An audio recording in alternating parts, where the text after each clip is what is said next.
Welcome to the Environmental Health Podcast. I'm Samantha. I'm Alex. I'm Kylie. I'm Kathy.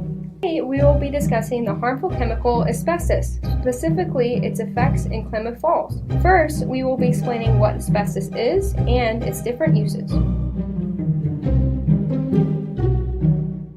Asbestos is a group of minerals that occur naturally as bundles of fibers. These fibers are found in soil and rocks, several different parts of the world, and they are made mainly of silicon and oxygen, but they can also contain other elements as well. And there are two main types of asbestos. The first one is chrysotile asbestos, and then the other one is amphibole asbestos. Chrysotile asbestos, also known as white asbestos, and it's the most common type in industrial applications. And both of these two types have been linked with cancer. Asbestos was first very commonly used because it's strong. Like I said, it's bundles of fibers, and they're very resistant to heat and also to many chemicals.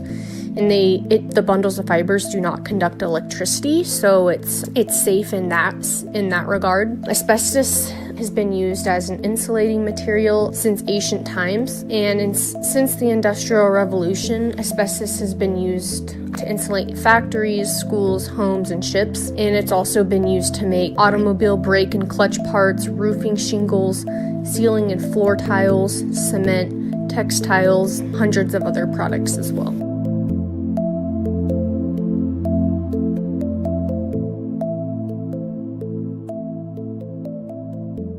Next, we will discuss asbestos in Klamath Falls. For decades, a 125-acre area among housing developments outside of Klamath Falls have been vacant because of asbestos-contaminated materials. The project began in 2016 with the EPA and the Oregon Department of Environmental Quality, or the DEQ. They began excavation on 360,000 cubic yards of asbestos-laden material and contaminated soil throughout the North Ridge Estate subdivision. The Superfund site goes back to 1940s when the site hosted a military base for the treatment of Marines suffering from tropical diseases contracted during World War II. After that, the land was given over to Oregon Institute of Technology for vocational college. During the 1960s and 70s, private owners took control of the property and began demolishing the buildings. However, the asbestos-filled walls of the old facility made the site a minefield of contamination. It wasn't until the early 2000s when a real estate development group had already constructed a number of homes as North Ridge Estates and sold them to buyers that asbestos contamination would come to light. Here we'll be interviewing Stephen Reed. I work for Adkins Engineering as a testing coordinator and engineering training. So I've been working for Adkins for 2 years now, and we got hired to start working on this project a couple years ago. We did two things for the project. First, we did surveying. So we got a general topography of the ground before they started any asbestos removal. And then after they removed all the asbestos, we surveyed it again to ensure they removed an adequate amount of the asbestos. And then they brought in new soil that was not contaminated from a different site, and they basically refilled all those areas. And so one of my jobs with that was to come and test to make sure they adequately compacted the import soil, and we ran various other tests on that soil as well.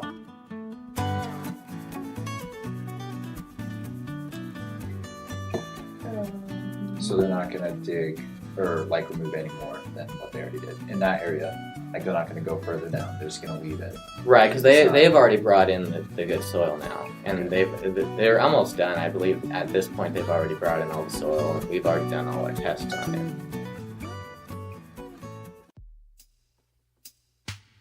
Next, we will be speaking with Brian. I purchased property on Old Fort Road that was contaminated with asbestos. Okay.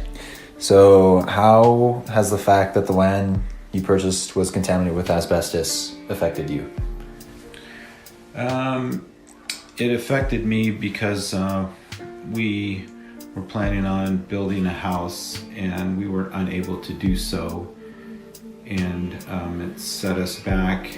We at first we're hoping to get our money back from the seller developer, and they refused at the time because other people were already filing litigation against them, particularly people that had houses already in the property development.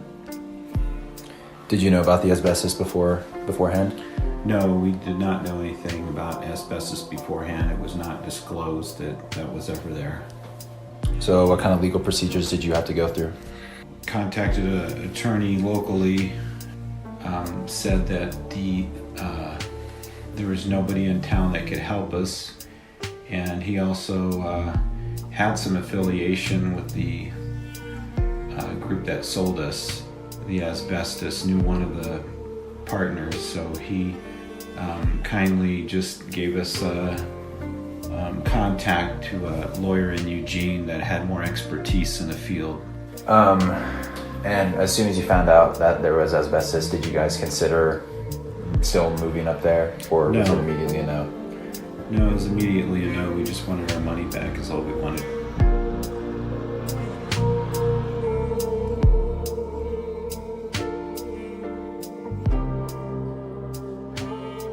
Next, we will be discussing the history of asbestos. Asbestos was first used as an embalming substance for mummifying pharaohs and in cooking pots in 2500 BC.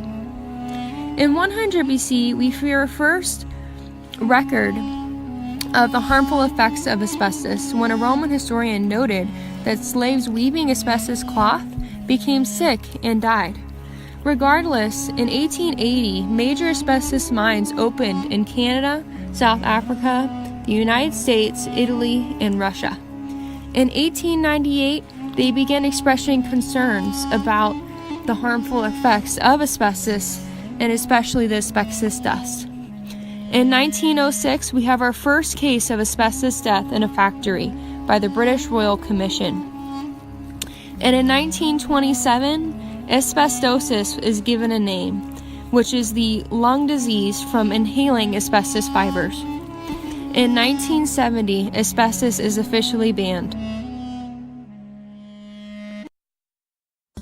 Now we will be talking to Linda Meyer, who is a remedial project manager of the Superfund site cleanup on Old Fort Road. I've been project manager for about 25 years at EPA. Could you tell us a little about the project you or participated in on Old Fort Road? So that project was over a 4-year period, $40 million project.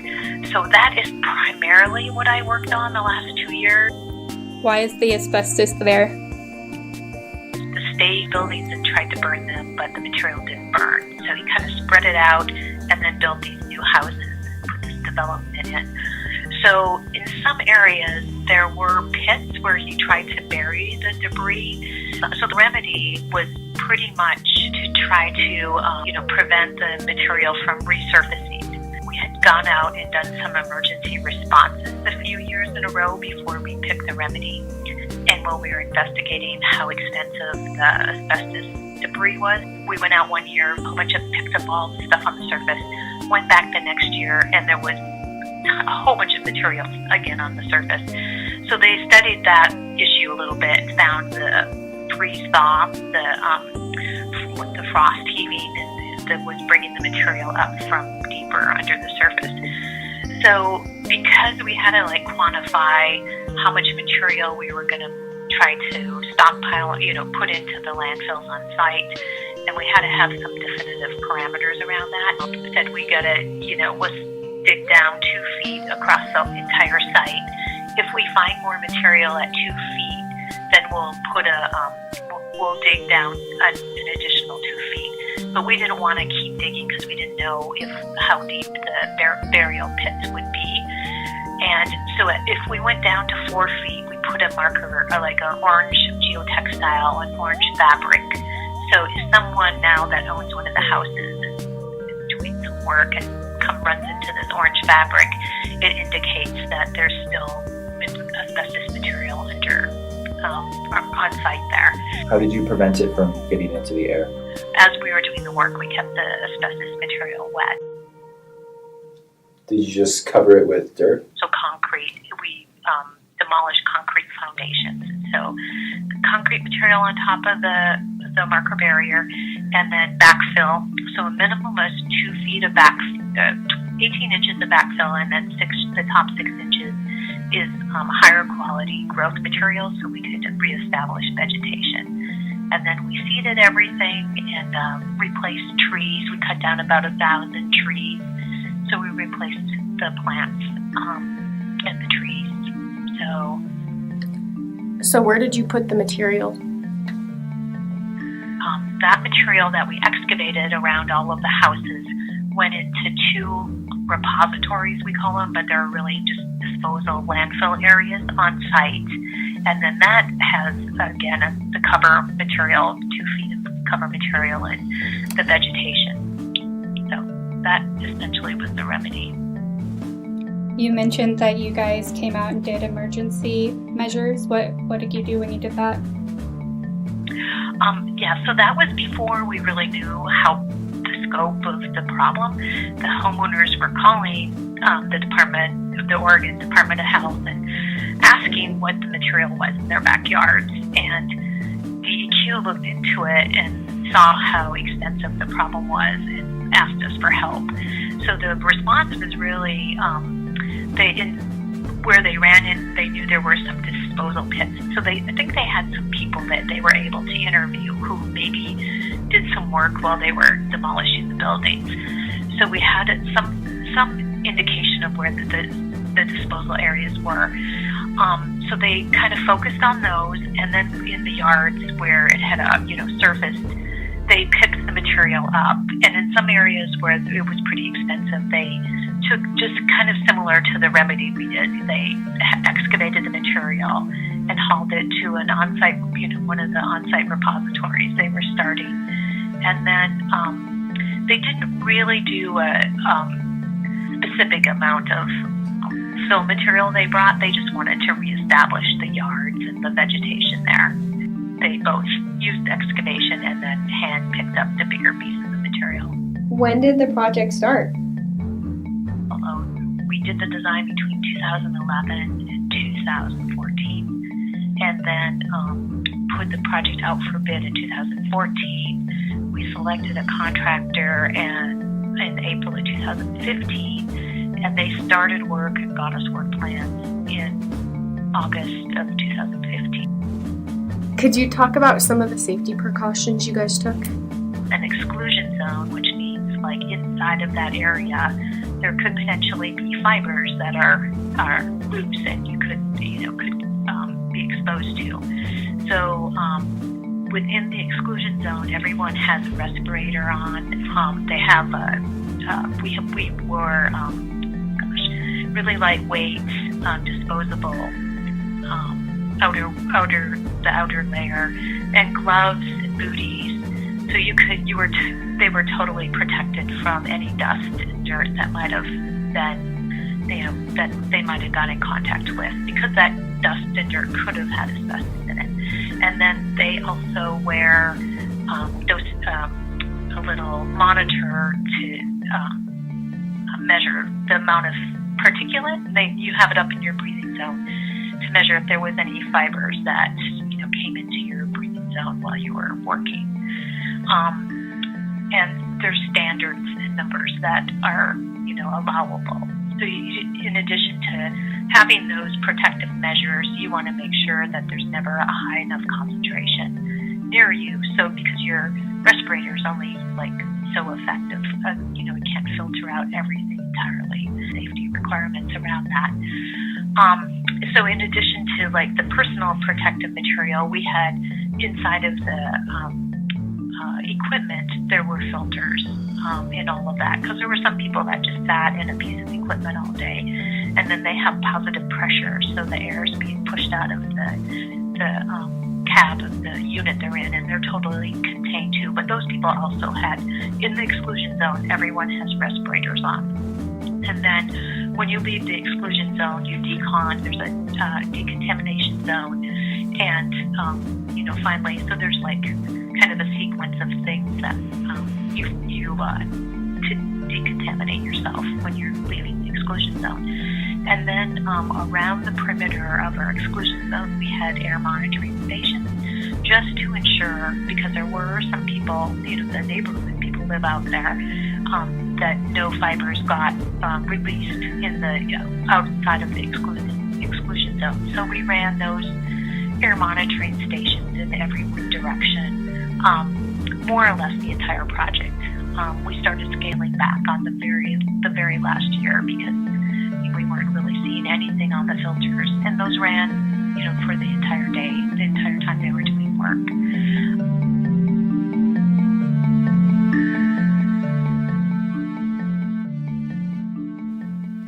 Now we will be talking about the health implications of asbestos. Asbestos is a naturally occurring fibrous material. Microscopic particles of asbestos can be suspended into the air and inhaled into the lungs. The body is able to remove some of the inhaled asbestos through mucus, but the particles that aren't removed can build up over a period of time. Because of the longevity of the disease process, those who are only moderately exposed are unlikely to face any significant life risks from asbestos inhalation. Inhaling fibers causes them to build up in the lungs, which leads to scarring and inflammation, causing difficult breathing. It can lead first to asbestosis, which is just the scarring of the lungs that makes breathing difficult, then lung cancer and mesothelioma, cancer that affects the lining of the lungs, the heart, the abdomen, and some other areas. Like I said earlier, it usually takes long-term exposure for buildup to occur. So the more that you're around the asbestos, the more likely you are of getting these diseases. And then, of course, smoking cigarettes will increase the risk of the disease progressing. So mesothelioma, which is one of the cancers that it causes, is an aggressive cancer that affects the linings of the lungs, heart, and abdomen. It has a pretty poor prognosis. Patients tend to show signs 10 to 50 years after the initial asbestos exposure. So, like I said, it takes a little bit of time before the signs begin to show. Some different types of mesothelioma includes malignant pleural mesothelioma, which is what affects the lungs, peritoneal mesothelioma, which is the abdominal area, and pericardial mesothelioma, which is the heart. And then there's also a testicular mesothelioma, which of course affects the testes. During the early stages of mesothelioma, there is minimal to no spreading, so patients may not identify any symptoms. Stage 1 mesothelioma patients may notice coughing or chest discomfort, and by stage 2, they may see shortness of breath and chest pain. Early symptoms of the malignancy often mimic those of other conditions such as lung cancer or pneumonia, which can lead to misdiagnosis, preventing physicians from pinpointing the cancer during these early stages. Once stage 3 and 4 occur, however, the cancer has metastasized or spread to the nearby organs and potentially lymph nodes, which can result in stronger symptoms. Stage 4 is the most advanced stage of mesothelioma and has the worst life expectancy. At this point, palliative care or clinical trials may be the only options available for treatment. Signs that the disease has spread to later stages may include coughing up blood, a syndrome called Horner's syndrome, nerve issues, paralysis of the vocal cords, severe weight loss, and fever and night sweats.